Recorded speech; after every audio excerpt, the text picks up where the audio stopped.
Somewhere right now, a Ford owner is sitting in a dealership service bay because they tapped update on their sync screen on a Tuesday morning, and by Tuesday afternoon, their truck had no radio, no navigation, no backup camera display, and no clear timeline from anyone about when it would actually be fixed. This is not a rumor I'm repeating for views. It's a pattern that shows up repeatedly enough in Ford owner forums, F-150 owners, Super Duty owners, Bronco owners that Ford's own engineering team has, at points, paused the ability for dealers to push certain update functions on certain Sync 4 module versions, rather than let that update keep going out and keep causing problems. I want to be completely straight with you about what this video is and what it isn't, because I think that honesty matters more than a dramatic hook. I am not going to tell you there is one specific update right now secretly bricking trucks on some massive scale, because I don't have solid evidence that's happening, and I'm not interested in manufacturing a scare just to get you to watch a video. What I am going to do is something more useful to you as an actual truck owner, walk through exactly what sync update failures look like when they do happen, why they happen at the technical level, which situations carry more real risk than others, and the simple checks, most of them costing you nothing but 5 minutes, that dramatically reduce your odds of becoming the person in the dealership. Waiting room with a dead infotainment system and no good answers. Let's get into it. Before we go any further, hit subscribe and turn on the bell notification. Every week on this channel, we cover real issues affecting Ford owners' mechanical problems, maintenance habits, and increasingly the electronic and software side of modern trucks that almost nobody else in this space covers well. This is exactly the kind of practical, honest information that helps you avoid an expensive surprise instead of discovering it the hard way in a service bay. Subscribe now, and let's get into what's actually happening with sync updates. What your sync system actually is, and why updates matter before we talk about what can go wrong. It helps to understand what you're actually updating, because that context changes how seriously you should treat the process. Your sync system runs on a module called the APIM, the Accessory Protocol Interface Module. Think of it as the dedicated onboard computer sitting behind your touchscreen. It is responsible for an enormous range of functions on a modern Ford: Bluetooth pairing and calling, navigation processing, voice command recognition, smartphone integration through Apple CarPlay and Android Auto, the backup camera display feed, and on many trucks. Communication with other vehicle systems through the broader electronic architecture. This is not a minor convenience feature tucked away in the dash. On modern Fords, the APIM has become genuinely central to how you interact with the vehicle day to day, and depending on your specific configuration, some of what it touches extends beyond pure entertainment and into functions you'd actually miss if they disappeared, like your backup camera. Ford pushes software updates to this module regularly, sometimes through Wi-Fi as an over-the-air update, sometimes requiring a USB drive depending on your sync generation and hardware. These updates introduce new features, fix existing bugs, improve compatibility with newer smartphones and apps, and occasionally address known issues that Ford has identified after the vehicle left the factory. Most of these updates happen exactly the way they're supposed to. The screen goes dark for a short window, usually while the truck is parked with the ignition off, and comes back running the new software with no drama whatsoever. For the overwhelming majority of owners on the overwhelming majority of updates, that is the entire story, and there is nothing more to it. But most of the time is not all of the time, and the times it goes wrong are worth understanding clearly. What a failed sync update actually looks like when an update completes successfully, it's a non-event. When an update fails partway through, the experience owners have described is fairly consistent across the cases that surface in service forums and owner communities. The screen goes dark as expected for the update process, but it doesn't come back, or it comes back frozen, unresponsive to touch, stuck on a loading screen or a Ford logo indefinitely. The radio doesn't function. Navigation isn't accessible. In some documented cases, the backup camera feed, which on many trucks routes through this same module, stops displaying as well. The reason this is more serious than a typical frozen phone or laptop is that you generally cannot fix it yourself the way you might restart a phone. The APIM has gotten stuck in the middle of a software flashing process, and depending on exactly where in that process the failure occurred, a simple ignition cycle or battery disconnect doesn't necessarily resolve it. In many of these cases, the fix requires a dealer with Ford's proprietary diagnostic and reprogramming tools, something called FDARs, Ford's diagnostic and repair system to manually reflash or recover the module. In more severe cases that owners have described in forum threads, the module itself ends up needing to be replaced entirely. This is the scenario people are describing when they say an update bricked their truck. It is a real, documented outcome that has occurred across Sync 4 and Sync 4A systems on multiple Ford model years. It is not the outcome for most updates on most trucks, but it has happened often enough and been frustrating enough for the owners it happened to, that it has generated sustained discussion in dedicated Ford owner communities over an extended period of time, not a single news cycle, but an ongoing thread of similar experiences across years. Why Ford itself has paused certain updates and why that matters to you here is the detail that should tell you this isn't simply owner paranoia or forum exaggeration. According to discussion among Ford owners working through these issues, Ford's own engineering side has at certain points disabled the ability for dealership technicians to push specific APIM updates on specific module versions through Ford's own official diagnostic software. That is a meaningfully different situation than owners simply being cautious on their own. It means that even using Ford's proper sanctioned tools, at the dealership level, the update function itself was deliberately turned off for certain configurations because Ford's engineering team had flagged a known problem area and chosen to halt further updates on those configurations until they had a better fix in place. Owners describing their experience with this issue in Ford-specific forums have talked about spending a year or more and multiple dealership visits trying to get their sync system functioning correctly again after an initial update attempt left it in a degraded state.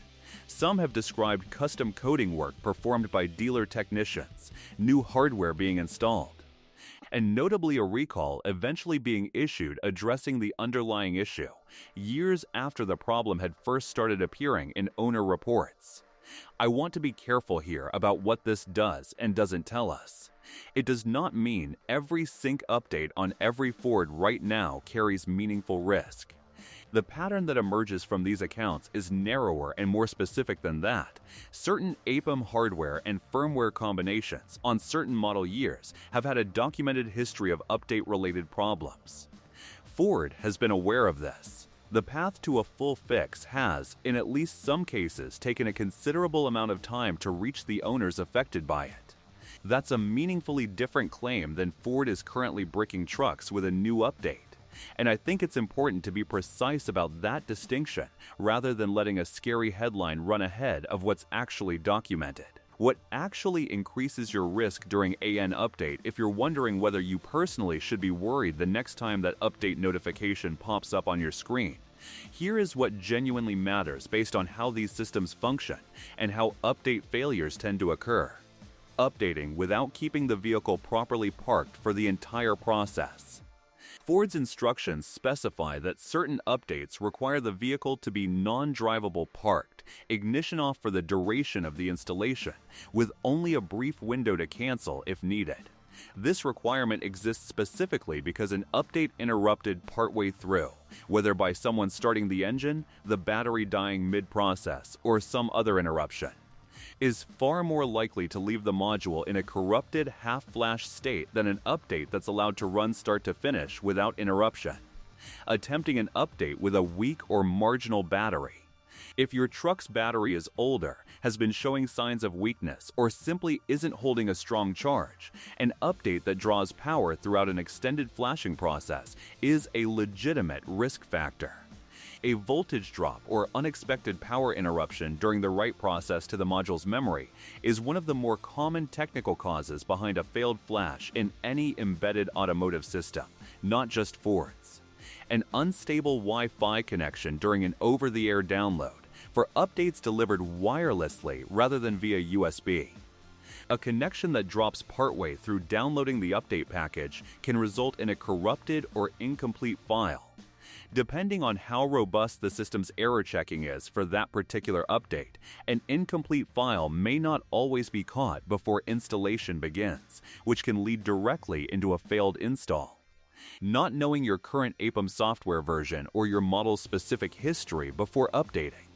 If your particular model year and APIM hardware combination has a documented history of update complications, something you can usually find by spending a few minutes searching your specific year and model alongside terms like sync update issue, or by simply asking your dealer's service department directly, that is exactly the situation where a brief conversation with a service advisor before you tap update is worth the 5 minutes it takes, rather than proceeding without checking first. None of these factors guarantee a failure. The overwhelming majority of updates, even on configurations with some documented history of issues, complete without incident. But they are the legitimate, technically grounded reasons why some updates fail and others don't, and understanding them lets you stack the odds meaningfully in your favor rather than just hoping for the best every time a notification appears. What you should actually do before your next sync update here is a practical, no-cost checklist worth running through before you tap that update notification, whether it's the very next one or one further down the road. First, check your current sync and APIM software version, which you can usually find under System Updates in your Sync Settings menu, and consider asking your dealer's service department whether there are any known service bulletins or ongoing issues tied to your specific model year and current version before proceeding. This costs you nothing but a phone call or a few minutes during your next routine service visit, and dealerships generally have access to information about known issues that isn't always obvious from the outside. Second, make sure your battery is in genuinely good health before initiating any significant update, particularly one that requires an extended non-drivable window. If your battery is several years old or has shown any signs of weak cranking or slow starts, consider having it tested before you start an update process that depends on stable power throughout. Third, follow Ford's instructions for the update process exactly as specified, meaning the vehicle parked with the ignition fully off for the complete duration. Not rolled to a stop with the engine merely idling, and not something you start and then walk away from while planning to drive again in 10 minutes. If the system gives you a scheduling option to run the update overnight or during a period when you know the truck won't be needed, use it. Fourth, never cancel an update partway through once it is genuinely started. Outside of the brief cancellation window the system explicitly provides at the very beginning, interrupting a flash process that's already underway is one of the more reliable ways to produce exactly the corrupted stuck module outcome we've been discussing throughout this video. Fifth, if you've noticed any existing sync quirks before considering an update's sluggish responsiveness, Bluetooth connections that drop unpredictably, screen glitches, or freezing that happens independent of any update, get that looked at first. Layering a software update on top of a system that's already behaving inconsistently is generally not the right sequence of events, and a service visit beforehand may catch something worth addressing before you add an update into the mix. And finally, if an update does fail and you're left looking at a frozen or blank screen, resist the urge to keep cycling the ignition repeatedly, hoping it resolves itself through brute repetition. Get the vehicle to a dealer with proper diagnostic tools as soon as you reasonably can, and describe exactly what happened and at what point in the process the screen went dark or froze. That detail can matter for how a technician approaches recovering the module. Sync update failures are a real, documented category of problem that some Ford owners have genuinely experienced, not an epidemic sweeping through every truck on the road, but not an internet myth either. It sits in that more honest, less dramatic middle ground that doesn't always make for the most viral headline, but does make for the most useful information if you actually own one of these trucks. The owners who avoid the worst outcomes generally aren't the lucky ones. They're the ones who treat a sync software update with the same basic level of caution they'd extend to any other piece of vehicle maintenance, understanding what they're actually updating, making sure conditions are right before they start. and paying attention to warning signs rather than tapping through notifications on autopilot. If this helped you think a little differently about that update icon sitting on your screen right now, hit the like button and subscribe so you don't miss what we cover next. Now here's my question for the comments, and I genuinely want to hear from people who've actually been through this. Has your Ford sync system ever given you trouble during or after an update? Pick the one that fits your experience. A. Yes, I had a failed update that left me with a frozen or blank screen, and I want to share exactly what happened and how long it took to get resolved, because other owners need to hear the real timeline. B. No issues yet, but after watching this, I'm going to check my APIM version and get my battery tested before my next update instead of just tapping through it. C. I've had unrelated sync glitches, Bluetooth dropping, screen lag, slow responsiveness, and now I'm wondering whether I should get that checked out before I let any update run. Drop your answer below. I read every comment, and if you've been through a sync update failure specifically, your experience in the comments could genuinely help another owner avoid the same situation or know what to expect if it happens to them. See you in the next one.